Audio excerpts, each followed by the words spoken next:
આજે આપણે ધોરણ 10 પ્રકરણ નંબર 14 સંભાવના વિશે માર્ચ 2025 પરીક્ષામાં ઇમ્પોર્ટન્ટ જે દાખલાઓ આવે છે તેને લગતી માહિતી અને કેટલાક દાખલાઓથી આપણે અભ્યાસ કરીશું. સૌપ્રથમ જોઈએ તો બોર્ડની પરીક્ષામાં બેઝિક માટે આ ચેપ્ટર 10 માર્કનું છે, તેમજ સ્ટાન્ડર્ડ માટે 8 માર્કનું છે. એટલે પરીક્ષામાં પાસ થવા માટે તેમજ વધારે માર્ક્સ મેળવવા માટે આ ચેપ્ટર ઘણું અગત્યનું છે. સૌપ્રથમ આપણે જોઈએ તો સંભાવના 0 અને 1 ની વચ્ચે હોય છે, એટલે કે 0 is less than or equal to pa is less than or equal to 1. બીજી વાત કરીશું તો સંભાવનાની અંદર ખાસ કરીને ત્રણ બાબતોને લગતા દાખલાઓ વધારે પડતા આવતા હોય છે. એક તો સિક્કાને લગતો, પાસાને લગતો અને પ્લેઇંગ કાર્ડને લગતો. સિક્કાની અંદર આપણે જોઈએ તો સિક્કાને આપણે એક વખત ઉછાળીએ તો શક્ય પરિણામો મળશે 2 વખત ઉછાળીશું તો શક્ય પરિણામો મળશે 4, 3 વખત ઉછાળીશું તો શક્ય પરિણામો મળશે 8. એના માટે એક ફોર્મ્યુલા તમારે 2 નો n ઘાત યાદ રાખવાનું રહેશે. એક વખત ઉછાળીશું તો 2 નો 1 ઘાત, શક્ય પરિણામો મળશે 2 વખત ઉછાળીશું શક્ય પરિણામો 4, 3 વખત ઉછાળીશું તો શક્ય પરિણામો થશે 8. પાસાની વાત કરીએ તો પાસાની અંદર એક વખત આપણે ઉછાળીએ તો શક્ય પરિણામો 6 મળશે, 2 વખત ઉછાળીશું તો શક્ય પરિણામો મળશે 36. એના માટે પણ સૂત્ર છે 6 નો n ઘાત. એક વખત ઉછાળીશું 6 નો n ઘાત 6, 2 વખત ઉછાળીશું 6 નો 2 ઘાત 36. ત્યાર પછી પ્લેઇંગ કાર્ડ. તો પ્લેઇંગ કાર્ડ કુલ 52 આવતા હોય છે, એટલે શક્ય પરિણામો આવશે 52. સિક્કા વિશે થોડી વધુ માહિતી મેળવીએ તો સિક્કાને આપણે એક વખત ઉછાળીએ તો શક્ય પરિણામો આવશે H અને T, છાપ અને કાંટો. 2 વખત ઉછાળીએ તો 2, ફરી પાછું એને HT, એટલે શક્ય પરિણામો લખવા હોય તો આ રીતે ઈઝી પડશે કે HH, HT, TH અને TT. એટલે કુલ 2 વખત ઉછાળતા શક્ય પરિણામો જવાબ થશે HH, HT, TH અને TT. 3 વખત ઉછાળીશું તો ફરીથી H અને T, H અને T, H અને T, H અને T. એના શક્ય પરિણામો લખવા હોય તો 8 આપણે સરળતાથી લખી શકીએ. H H H, H H T, H T H, H T T, T H H, T H T T. આપણે એક એક્ઝામ્પલ જોઈશું.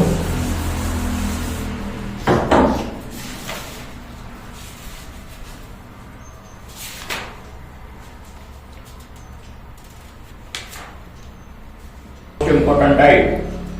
સવિતા અને હમીદા મિત્રો છે. સવિતા અને હમીદા મિત્રો છે. બંનેના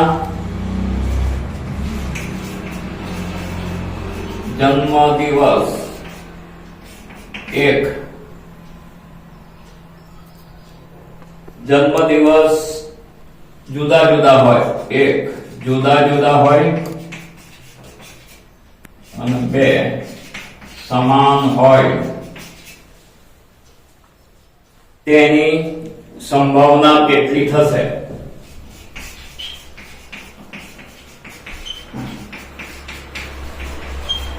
કેટલી થશે? કૌંસની અંદર લખેલું આવશે કે લીપ વર્ષને અવગણવું. લીપ વર્ષ ને અવગણવું એટલે કે લીપ વર્ષને આપણે ગણતરીમાં લેવાની નથી, એટલે જનરલ પ્રમાણે આપણે ચાલવાનું છે.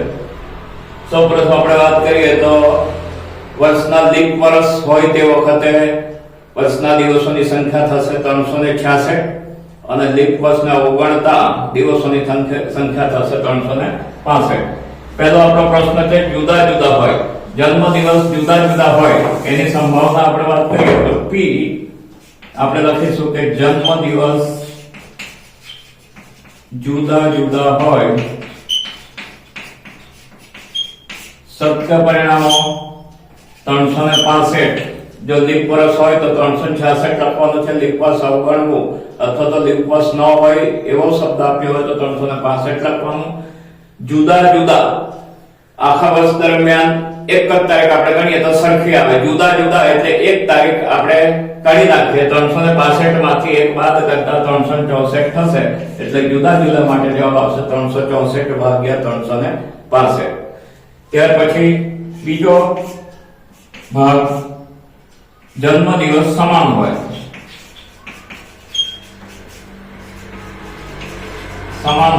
p જન્મદિવસ સમાન હોય, છેદમાં 365 આવશે, સમાન એક જ તારીખ હોઈ શકે બંનેના મેથેમેટિક્સની, એટલે આપણે અહીંયા લખીશું 1.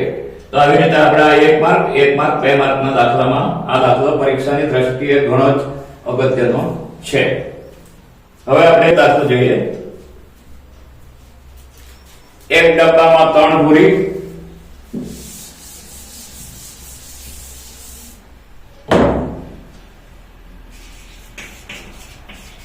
એક ડબ્બામાં 3 ભૂરી,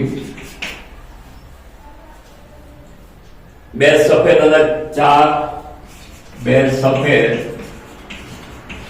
અને 4 લાલ લખોટીઓ છે. આપણે આટલી માહિતી આપેલી છે અને ત્યાર પછી આપણે સંભાવના શોધવાની છે. સફેદ લખોટી હોવાની સંભાવના, ભૂરી લખોટી હોવાની સંભાવના અને લાલ લખોટી હોવાની સંભાવના. સૌપ્રથમ આપણે શક્ય પરિણામો મેળવવા માટે બધાનો સરવાળો કરશું. તો કુલ લખોટીઓ 3 ભૂરી વત્તા 2 સફેદ વત્તા 4 9 થશે. સત્ય પરિણામો 9 આવશે. હવે પહેલો પ્રશ્ન છે કે સફેદ લખોટી હોવાની સંભાવના કેટલી? તો આપણે લખીશું p સફેદ બરાબર કુલ શક્ય પરિણામો છેદમાં લખવાનું. સફેદ લખોટી આપણે ઉપર જોઈ લો તો સફેદ લખોટી 2 છે, અહીંયા લખીશું 2, એટલે પહેલા જવાબ આવશે p સફેદ 2/9. ત્યાર પછી આપણે ભૂરી લખોટી, તો p ભૂરી શક્ય પરિણામો 9, ભૂરી લખોટી આપણી પાસે 3 છે એટલે 3/9. અહીંયા તમે ભાગ ઉડાવી 3 ને 3 તારી 9 એટલે ઉપર રહેશે 1, જવાબ આવશે 1/3. અને હવે છેલ્લું કે p સફેદ લખોટી, p લાલ લખોટી, p લાલ કુલ શક્ય પરિણામો 9, લાલ લખોટી છે આપણી પાસે 4, અહીંયા ભાગોળેલું નથી એટલે 4/9. એવી રીતે 3 માર્કનો દાખલો એક તમને આવશે, એ પણ પરીક્ષાની દ્રષ્ટિએ ઘણો અગત્યનો છે.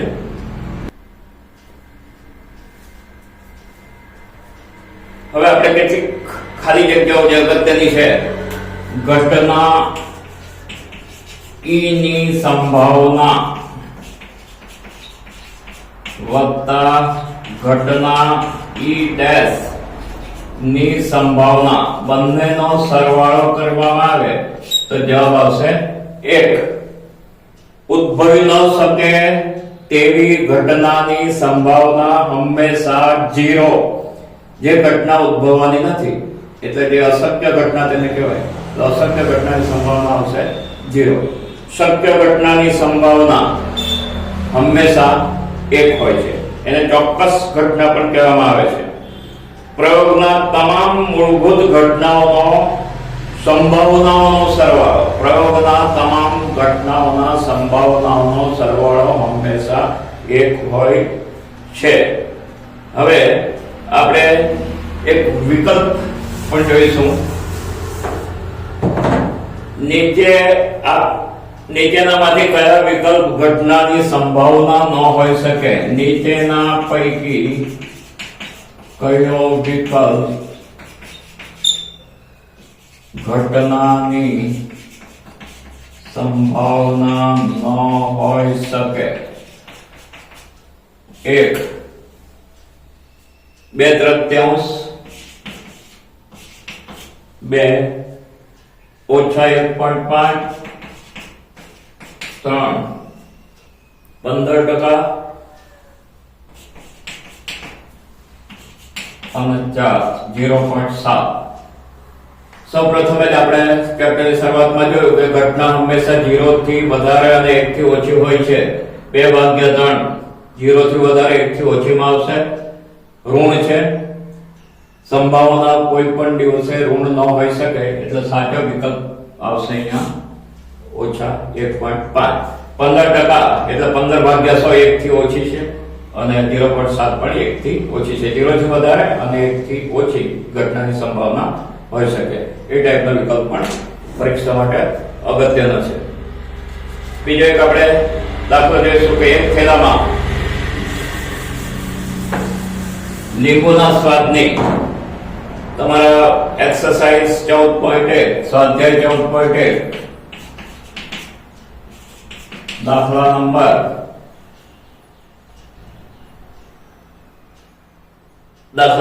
6 એક થેલામાં લીંબુના સ્વાદની મીઠાઈઓ છે.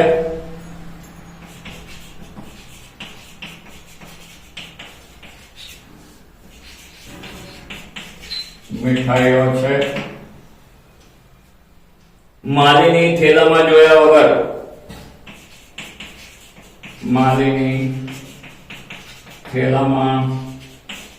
જોયા વગર એક મીઠાઈ બહાર કાઢે છે.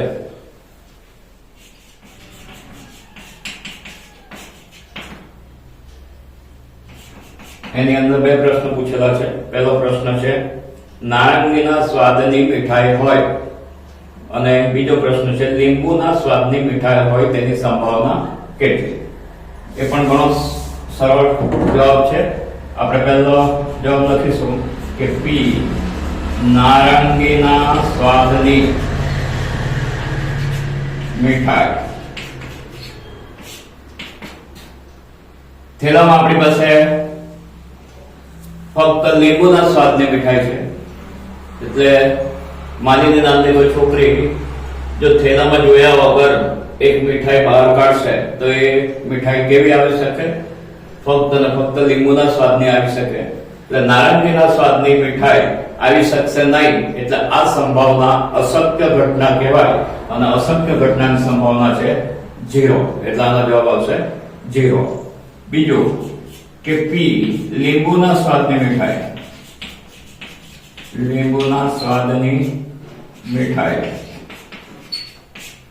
થેલામાં ફક્ત લીંબુના સ્વાદની મીઠાઈ હોવાથી માલીની જોયા વગર મીઠાઈ બહાર કાઢશે તો એ મીઠાઈ ફક્ત ને ફક્ત લીંબુના સ્વાદની આવશે એટલે એને કહેવામાં આવશે શક્ય ઘટના અને તેની સંભાવના આવશે 1. આ પણ પરીક્ષાની દ્રષ્ટિએ ઘણો અગત્યનો પ્રશ્ન છે.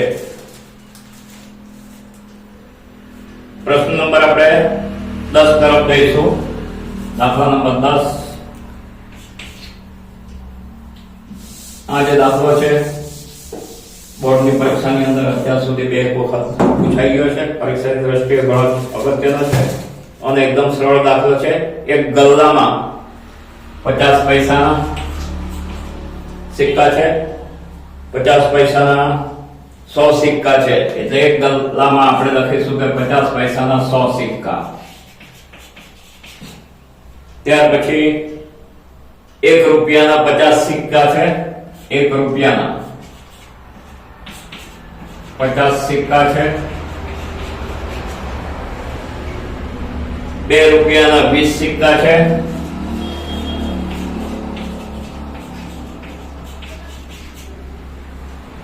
અને 5 રૂપિયાના 10 સિક્કા. આજે આપણે ધોરણ 10 પ્રકરણ નંબર 14 સ્વાધ્યાય 14.1 દાખલા નંબર 10 અભ્યાસ કરીશું. દાખલા નંબર 10 માં માહિતી કંઈક આવી છે. એક ગલ્લામાં 50 પૈસાના 100 સિક્કાઓ, 1 રૂપિયાના 50 સિક્કા, 2 રૂપિયાના 20 સિક્કા, 5 રૂપિયાના 10 સિક્કાઓ છે. આપણે સંભાવના નો પ્રશ્ન એવી રીતે પૂછ્યો છે કે 50 પૈસાનો સિક્કો હોય તેની સંભાવના કેટલી? બીજો પ્રશ્ન છે 5 રૂપિયાનો સિક્કો નહીં હોય તેની સંભાવના કેટલી?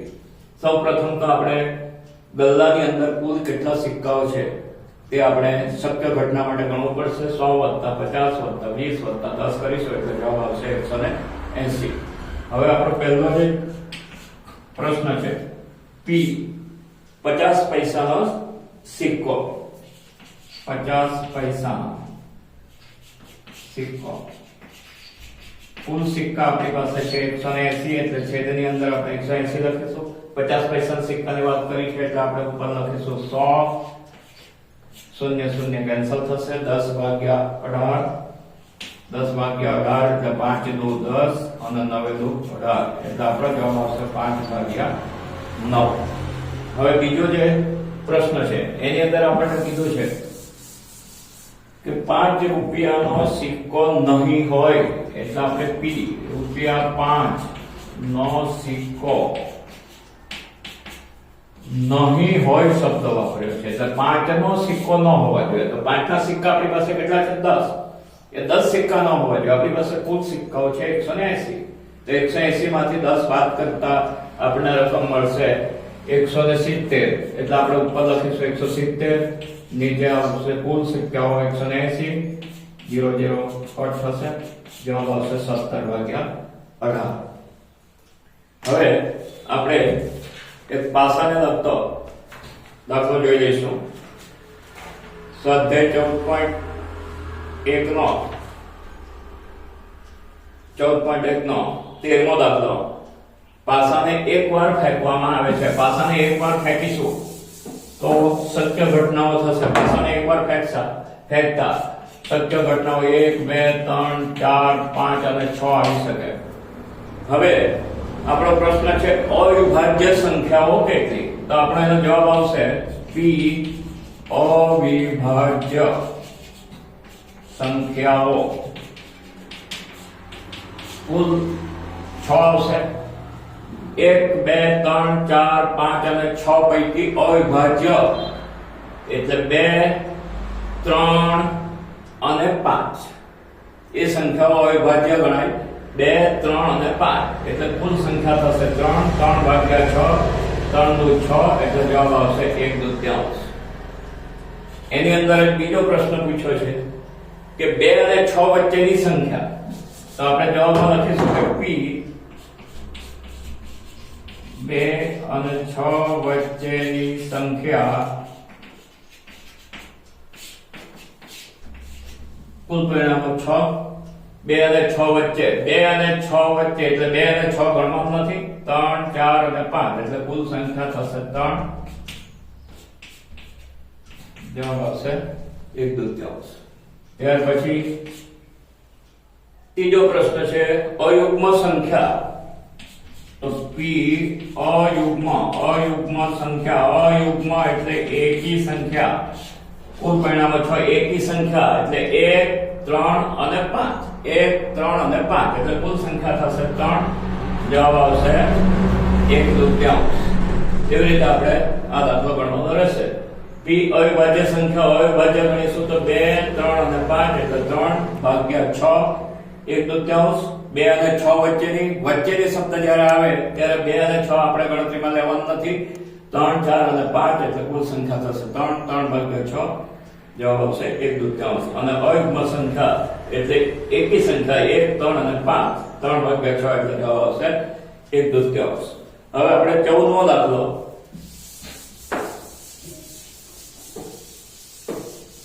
14મો દાખલો પત્તાને લગતો છે. સરખી રીતે ચીપેલા 52 પત્તાઓ માંથી એક પત્તું કાઢવામાં આવે છે. 14મો દાખલો, દાખલા નંબર 14.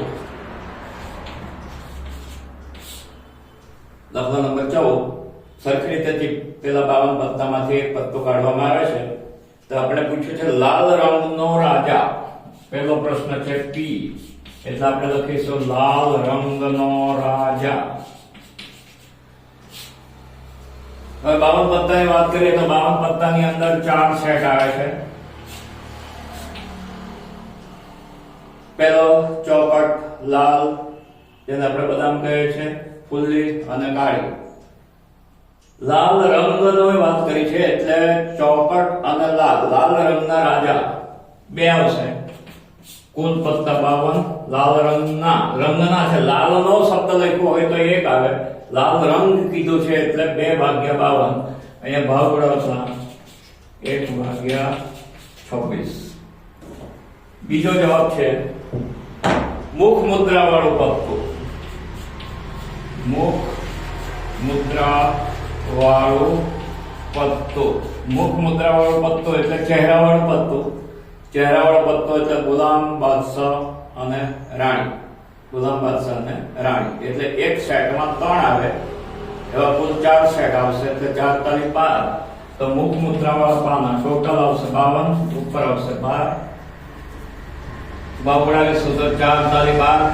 13 ચોક 52 એટલે જવાબ આવશે 13/3. ત્રીજું, લાલ રંગનું મુખ મુદ્રા વાળું પત્તું. અહીંયા મુખ મુદ્રા વાળું ફક્ત લાલ રંગની વાત કરી છે. લાલ રંગનું મુખ મુદ્રા વાળું પત્તું. લાલ રંગના 6 આવશે. 6/52.